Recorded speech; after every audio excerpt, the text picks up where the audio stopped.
ఎప్పుడైనా జబర్దస్త్‌లో గానీ, ఎప్పుడైనా ఫినాన్షియల్‌గా డబ్బులు సరిపోకనో, షోస్ లేకనో బాధపడిన సందర్భాలున్నాయా? నేను వన్స్ జబర్దస్త్‌కొచ్చిన 2 సంవత్సరాల వరకు వాళ్ళు ఎంత ఇస్తారు, ఏంటి అని ఎప్పుడు అడగల. హ్మ్. ఎందుకంటే నాకు అవకాశం కావాలి. హ్మ్. అవకాశం కోసమే ఉన్నాను. అవకాశం వచ్చింది. హ్మ్. 2 ఏళ్ల తర్వాత నాకు మార్కెట్ వచ్చింది, హ్మ్. డిమాండ్ వచ్చింది, హ్మ్. నేమ్ వచ్చింది, హ్మ్. ఫేమ్ వచ్చింది. హ్మ్. జనాల్లో నాకంటూ ఒక గుర్తింపు వచ్చింది. హ్మ్. అవును.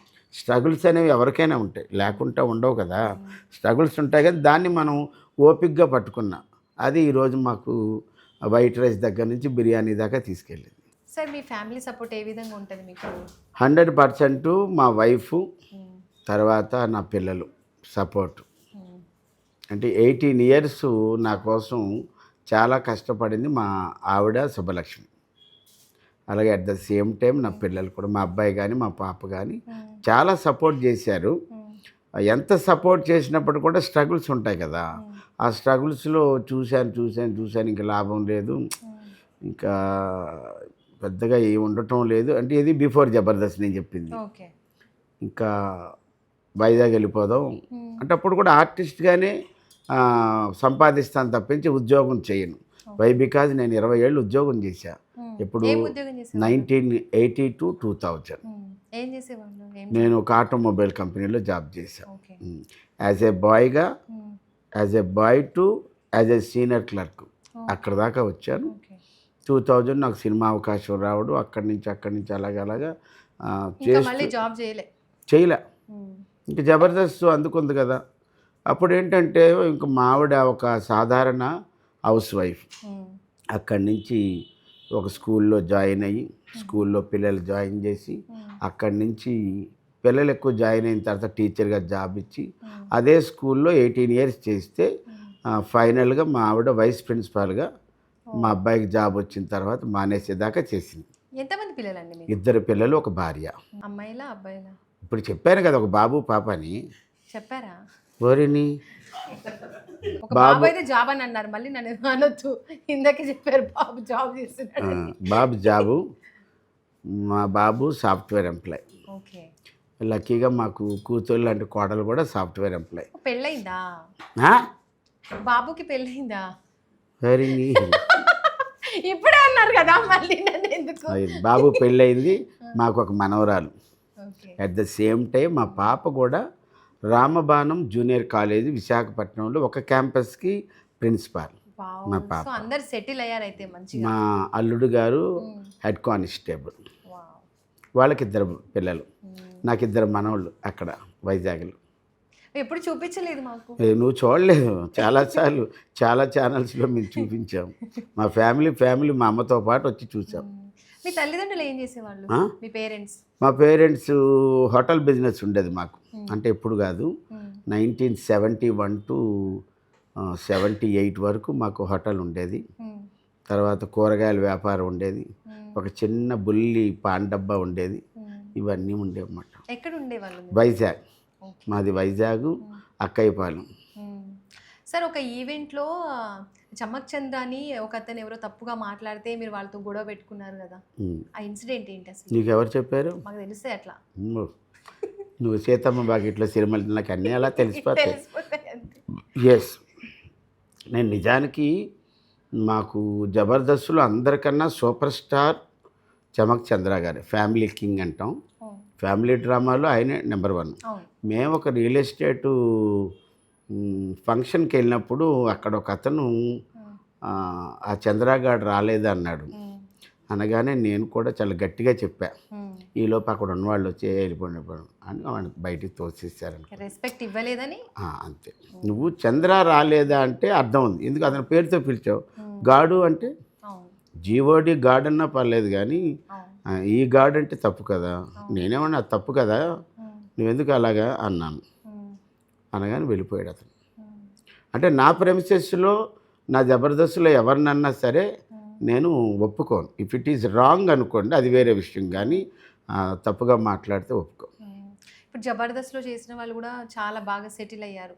హోటల్స్ పెట్టుకొని, బిజినెస్‌లని అవును. అవన్నీ. సో, మీరేదైనా ప్లాన్ చేస్తున్నారా? హోటల్ పెట్టుకోలేదు, హోటల్లో టిఫిన్ అది చేస్తుంటాను. పెద్ద పెద్ద హోటల్లో బిర్యానీలు అయితే తింటుంటాం. బిజినెస్ లైన్ నాకు మొదటి నుంచి లేదు.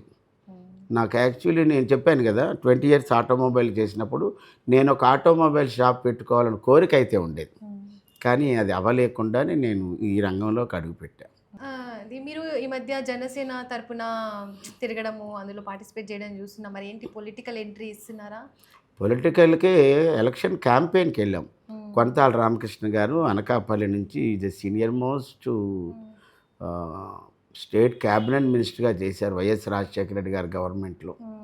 కొంతాల రామకృష్ణ గారు మళ్ళీ ఆఫ్టర్ లాంగ్ బ్యాక్ తర్వాత జనసేన సీట్ ఇస్తే అక్కడ బ్రహ్మాండమైన మెజార్టీతో గెలిచారు. అక్కడ మా జబర్దస్త్లో చాలామంది వచ్చి క్యాంపెయిన్ చేశారు. నేను కూడా చేశాను.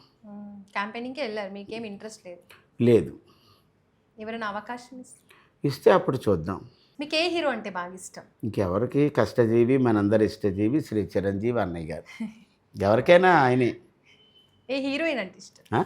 ఏ హీరోయిన్ అంటే హీరోయిన్ పాత రోజుల్లో సావిత్రమ్మ గారు, ఆ తర్వాత కాలంలో సౌందర్య గారు, ఇంకా చాలామంది ఉన్నారులేండి. మీది లవ్ మ్యారేజా అరేంజ్ మ్యారేజా? మాది అరేంజ్డ్ మ్యారేజ్, తర్వాత లవ్ చేసుకున్నాం. పెళ్ళైన తర్వాత లవ్ అది ఇంకా బాగా స్ట్రాంగ్గా ఉంటుందిరా. ముందు లవ్ చేసుకొని పెళ్ళైన తర్వాత ఏ ఉండదు, ఒక ఏడాది 2 ఏడాది. అరేంజ్డ్ మ్యారేజ్ చేసుకున్న తర్వాత లవ్ అండ్ ఎఫెక్షన్ ఎక్కువ ఉంటుంది. ఇప్పటికీ నేను మా ఆవిడకి బాగా ఆనందం వేసినప్పుడు అప్పు అంటే నేను సుబ్బు అంట. ఇది అంతే కదా. పేరు వచ్చిన సినిమా ఏముంది? Black buster prince Mahesh Babu గారు, దిల్ రాజు గారు నిర్మాత, అనిల్ రావుపూడి గారు దర్శకులు. సరిలేరు నీకెవరు. చూసావా సినిమా? చూసా. అందులో నా క్యారెక్టర్ చెప్పు. ఫస్ట్ హాఫ్లోనే ఉంటాను, అది క్లూ ఇస్తా. హీరోయిన్ కాంబినేషన్లో ఉంటుంది. నేను రైల్వే టీసీ. రష్మిక మందన వాళ్ళమ్మ వాళ్ళందరూ కలిపి బకరాన్ చేస్తారు. అది నాకు అది చిందాక నీకు ముందు చెప్పాను కదా. ఆ సినిమాకి ముందు 10,000 తీసుకున్నాను, ఆ సినిమాకి 10,000 తీసుకున్నాను. ఆ సినిమా నుంచి కొద్దిగా రెమ్యూనరేషన్. ఒకటే రోజు షూట్ ఉంటుందా సార్? ఒక రోజు ఎందుకు ఉంటుంది అంటే డైలీ పేమెంట్ 10,000? అంతే. Morning 6 to evening 6. అలా ఎన్ని రోజులు? 14 days చేశాను. Okay, great. 14 రోజులు అన్నపూర్ణ 7 acresలో. సార్ మీకు ఒకసారి స్కిట్లో జబర్దస్త్ స్కిట్లో శకలక శంకర్ వచ్చి కొట్టారు కదా, అది నిజంగా కొట్టారా లేకపోతే షో పరంగానా? నిజంగా కొట్టినట్టుగా అబద్ధం. అది అంతేనా? మాకు నిజంగానే అనిపించింది. మీకు అనిపిస్తుంది అదే కదా మరి. భ్రమించడం అంటే అవతల వాళ్ళని నమ్మించడం అంటే అది ఒక జంగిల్ స్కిట్. ఓకే. ఆ ఒక్క స్కిట్టే నా జీవితాన్ని మార్చేసింది. అంటే ఏ పరంగా? అదంటే ఆ స్కిట్టు మురళీ గారని, తేజోమూర్తుల మురళీధర్ గారు అండ్ సాయి అంటే పంచప్రసాద్ వాళ్ళ తమ్ముడు, వాళ్ళిద్దరు కంబైన్డ్గా రాసినటువంటి స్కిట్ ఏంటంటే జంగిల్ స్కిట్. జంగిల్లో ఎవరు రారాజు? పులి, సింహం రారాజు అయితే అక్కడ పులులు ఉంటాయి, జింకలు ఉంటాయి, తోడేళ్ళు ఉంటాయి, అన్నీ ఉంటాయి కదా. ఈ సింహం లేనప్పుడు డిస్కషన్ జరుగుతుంది. అరే ప్రతిసారి ఈ అడవికి రాజు సింహమేనా, నువ్వవ్వా అంటే నేను ఏనుగు. అందరంటే అందరూ నేనవుతాను అంటారు. నేను ఆ ఎమోషన్లో నేను కూడా చాలా ఓవర్ ఎమోషనల్ అయిపోతుంటాను.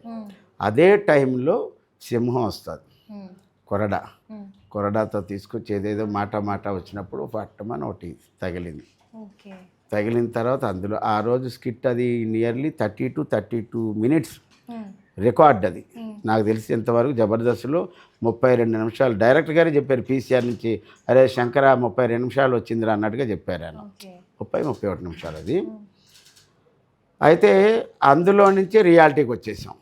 ఇంకా మేము తిట్టుకోవడం, బూతులు తిట్టుకోవడం, కొట్టుకోవడం అంత దాకా వచ్చేసింది అనమాట.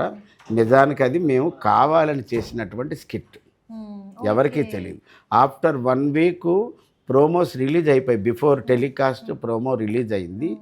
ఎవరో పెద్ద ఆయనంట, వైజాగ్ అతనంట, అప్పారావు అంట. అప్పుడు కూడా అప్పారావు అని కూడా ఎవరికి పెద్దగా తెలీదు. అప్పుడు చాలా స్కిట్లు చేసాం. అలా అయితే 1 week తర్వాత తెలిసింది ఇదంతా ఫన్ కోసం చేశారని. నిజానికి నాగబాబు గారికి కానీ, రోజా గారికి కానీ, అక్కడ ఉన్న కెమెరామెన్లకు కానీ, ఆ ఫ్లోర్లో ఉన్న వాళ్ళు ఎవరికీ తెలియదు. స్కిట్ చేసిన మాకు, డైరెక్టర్కి మాత్రమే తెలుసు. ఎందుకంటే మనం చెప్పేస్తే అందులో హాయ్ పఫ్ పోతుంది, అందుకోసం చేసాం. అదే నా స్కిట్కి పేరు వచ్చింది కూడా. సినిమా ఇండస్ట్రీలో 350 సినిమాలు చేశా అన్నారు. అసలు సినిమా ఇండస్ట్రీకి ఎలా వచ్చారు మీరు? ఎవరి ద్వారా వచ్చారు? అదే ఎప్పుడు అడుగుతామని చూశాను. ఈరోజు నేను సినిమా నటుడిని అనిపించుకున్నానన్నా, నేను తింటున్న ప్రతి ముద్దలో ప్రతి మెతుకిచ్చింది నాకు సినిమా జీవితాన్ని ప్రసాదించింది పూజ్యనీయ గురువులు, the famous star maker L Satyanandam master గారు. ఎవరి ఎల్ సత్యానందం మాస్టర్ గారు అంటే తెలుసా నీకు? అంటే ద గ్రేట్ ఫిల్మ్ మేకర్. ఇప్పుడు నేను చెప్పాను కాబట్టి ద గ్రేట్ ఫిల్మ్. తెలుసు. పోనీ ఆయన దగ్గర ఎవరెవరు నేర్చుకున్నారో తెలిసి యాక్టింగ్? మీరు నేర్చుకున్నారు? ఆమె diploma in acting Andhra university. Wow, అవునా? ఆ తర్వాత గురువు గారి దగ్గర ఫిల్మ్ యాక్టింగ్ సంబంధించి మేము ఒక ఇంప్రవైజేషన్ క్లాసులో వెళ్ళేవాళ్ళం. నేర్చుకోవడం అంటే గురువుగారి దగ్గర నేను ఫిల్మ్ యాక్టింగ్ స్టూడెంట్గా కాదు, నేను థియేటర్ నుంచి వచ్చి ఆయన అప్పుడు మాకు లెక్చరర్ ఆయన, అలా అభిమానంతో వచ్చాం. సత్యానందం మాస్టర్ గారి ఎవరి దగ్గర నేర్చుకున్నా నీకు తెలియదు. ఒక పవర్ స్టార్ పవన్ కళ్యాణ్ గారు, ఒక ప్రిన్స్ మహేష్ బాబు గారు, ఒక రెబల్ స్టార్ ప్రభాస్ గారు, ఒక కళ్యాణ్ రామ్ గారు, ఇలా చెప్పుకుంటే ఒక 160 మంది హీరోలు. నేను ఒక 40 మంది హీరోల వరకు ఇంప్రవైజేషన్ క్లాసుల్లో మేము కూడా వెళ్ళి చేసాం. అందులో ముఖ్యంగా నేను ప్రభాస్ గారితో కలిసి వర్క్ చేశాను. అవునా? అలాగే బ్రహ్మానందం గారి అబ్బాయి గౌతమ్ గారితో, తర్వాత ఎంఎస్ నారాయణ గారి అబ్బాయి విక్రమ్ గారితో, తర్వాత గౌతమ్ రాజు గారి అబ్బాయి కృష్ణమరాజు గారితో, ఇలాగా చాలామందితో వర్క్ చేశాను. అదే అన్నమాట సినిమా ఇండస్ట్రీకి రావడానికి గల కారణం మా గురువుగారు. నా ఫస్ట్ సినిమా ఉషాకి 2 మూవీస్, రామోజీరావు గారి నిర్మాత, బివి రమణ గారి దర్శకుడు, main lead, director of photography Teja గారు. గ్రేట్. ఈ విషయం అయితే ఇప్పుడే తెలుసు, ఇంతకు ముందు మీరు చెప్పలేదు ఎక్కడ? చెప్పాము ఇప్పుడు చెప్పాము.